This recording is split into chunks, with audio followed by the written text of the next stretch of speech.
Dale and I met in high school, and he's a compassionate, loving man. I can't say enough for the dedication that he feels for family and how he always has his hand out to help others. We enjoy playing golf together. This summer, we actually canned peaches together for the first time. I'm the handyman for my wife, my mother, my sister. What they need, I try to fix if I can. And my grandkids, like to see them periodically. They're wonderful people. They've been big supporters of the hospital and big supporters of other programs in the community, and they're delightful people to work with. It was very scary that I was driving home to go on vacation the next day. I dialed Fran and told her to call 911, and by the time I got home, the fire department was here. Dale has been experiencing heart attacks and heart-related problems medically for over 25 years. But this last one made me really realize that I might not have him for much longer. All of my heart attacks, I've had to go in ambulances. The last time, they didn't even think I would make it. Fran's really good. She always calls the medics and doesn't try to take care of it herself. She had him brought to the ER where he was very sick, very short of breath. So we were left with the problem of seeing a man who was, in all likelihood, dying or becoming close to dying. And they had to intubate me so I could even breathe. I was actually drowning in my own body.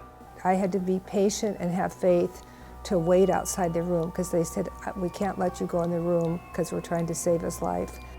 Then we had the chore, and the most challenging part was hunting and pecking through and finding by angiography all of his old bypass grafts. Fortunately, with the aid of a very good team, put a stent down in that one bypass graft, and it opened up and everything went well from there. I can just say that if it had not been for Dr. Tran and his crew and Dennis Hansen, Dale would not have lasted an hour. Well, time is of the essence because time is muscle, and all the investment in personnel and equipment is to get the vessel open so that we can save the heart muscle and thereby save the heart function for the future. One of the measures of quality is the adequacy of the image in the cath lab. You can't take care of very complex anatomy with newer equipment that is harder and harder to see on X-ray without having really good imaging equipment, and it makes a difference to the outcome in people's procedures. So having a second lab will be incredible because we can have non-urgent cases, pacemakers, peripheral work, and the other lab, which will have more capacity to do the urgent cases and have better cameras, better visibility, better mobility. So as good as we are, we look forward to growing the lab and improving the quality of the care. Highline has always been a community hospital. We service pretty much the entire community west of SeaTac Airport. And people who get sick with an emergency don't really have time to check out the hospitals before they come. They come with whatever they have, and in this case, it's a heart attack. And so it's important that we be able to respond to that. And by that, I mean that we have top flight equipment, top flight crews available 24/7 to take care of what is a life-threatening problem. The care at Highline Hospital with the team in the ER was superior. It gave me every shred of confidence that they would succeed. I knew they would succeed. I knew that Dale would not pass on that night. Dale, how are you doing today? He went out of heart failure, and he no longer needed to be on the ventilator, and was really home within just a few days. And the good news is that over the past 6 years, Dale has been playing golf 3, 4, 5 times a week. His score hasn't been affected, and he's had a very good lifestyle. And that's what we like to see. We like to see people doing well over a long time. And I would say that without the ability to fix that graft in a timely fashion with a good lab and good equipment and good crew, it's very likely that he either could have died or would have been an invalid, or his golf score would have suffered, I guess. Life is a precious commodity. You can collect a lot of things in your life. You can be prosperous financially, You can be loved by a lot of people, but life is really one slender thread.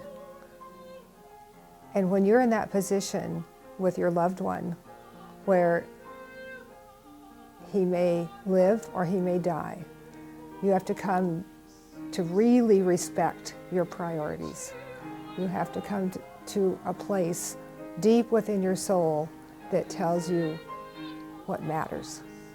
And so we may have to accept, we all have to accept death at some time.